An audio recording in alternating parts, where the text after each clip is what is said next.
Ce qu'on a constaté, si vous voulez, c'est que, notamment depuis le début des années 2000, et de surcroît avec l'affaire du 11 septembre, les grands services spéciaux occidentaux ont péché, leur a-t-il semblé, en matière de renseignement.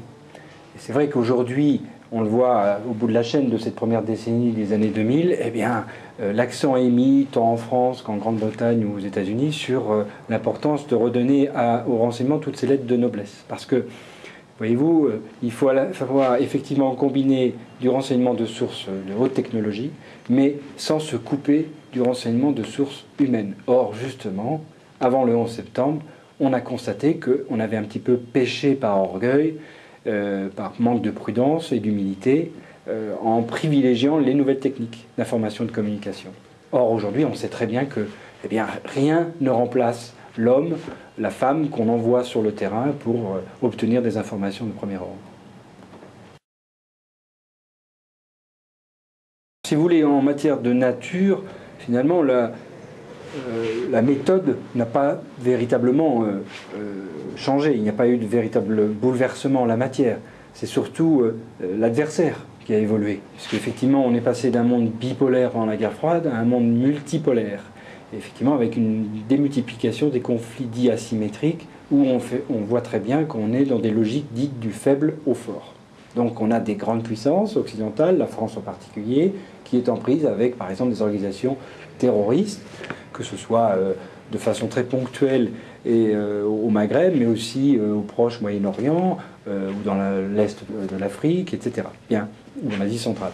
Et donc, en tout cas, après, si vous voulez, la méthode est la même, c'est-à-dire qu'il faut effectivement préparer, planifier et mener ensuite des opérations, mais qui ont de toute façon une finalité stratégique. C'est tout l'intérêt, toute la quintessence quant à l'emploi des forces spéciales d'une part, et puis aussi des services secrets d'autre part, puisque ce sont finalement deux arcanes, deux structures qui relèvent directement du pouvoir exécutif.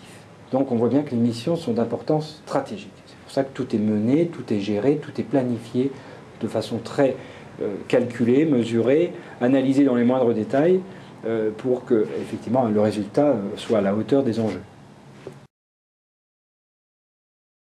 Pour le cas français, on peut vraiment, en toute honnêteté et objectivité, placer les Français quasiment à égalité avec les Britanniques, les Américains et les Israéliens. Il y a un vrai savoir-faire en la matière.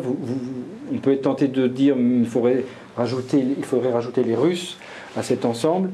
Oui, les Russes actuellement reviennent au premier plan en matière d'excellence et de qualité, mais il faut bien reconnaître que leurs services ont été un petit peu bouleversés par justement ce changement de régime, hein, ce basculement de l'ère communiste à l'ère post-communiste. Donc il y a un repositionnement qui s'est effectué et qui fait qu'aujourd'hui, oui, c'est vrai, les services secrets russes sont redoutables, tout comme leurs forces spéciales.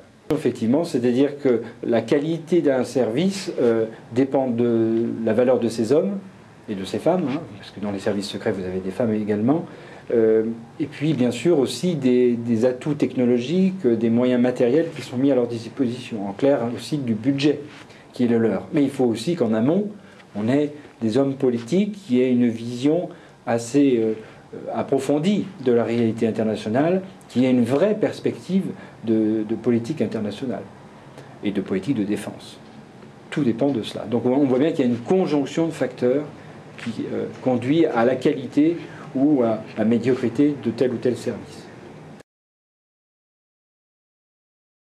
En fait, elle renvoie à une vision à la fois, je dirais, entre guillemets, civile, grand public que l'on a de ces questions-là. Je serais tenté de dire où place-t-on la qualité ou l'échec d'une mission. Alors évidemment, sur l'échiquier de la médiatisation et auprès du grand public, tout le monde pensera à l'affaire du Rainbow Warrior comme ayant été un cuisant échec. Mais à quel niveau place-t-on l'échec? Sur le plan de la méthode, de l'emploi des spécialistes, ça a été une réussite. Ça a été un échec au niveau de la gestion politique de l'affaire. Là, c'est toute la différence. Donc vous voyez, tout dépend du point de vue, ou du moins du regard que l'on porte sur un même événement, à quel degré se place-t-on. Donc je dirais moi personnellement que ce qui m'importe le plus, ce sont les opérations qui ont permis de sauver des civils. le plus grand nombre. Alors on pense effectivement à l'affaire de Marignane en 1994, où là le GIGN avait libéré donc un Airbus sur l'aéroport de Marignane à Marseille, des mains d'un commando du GIA.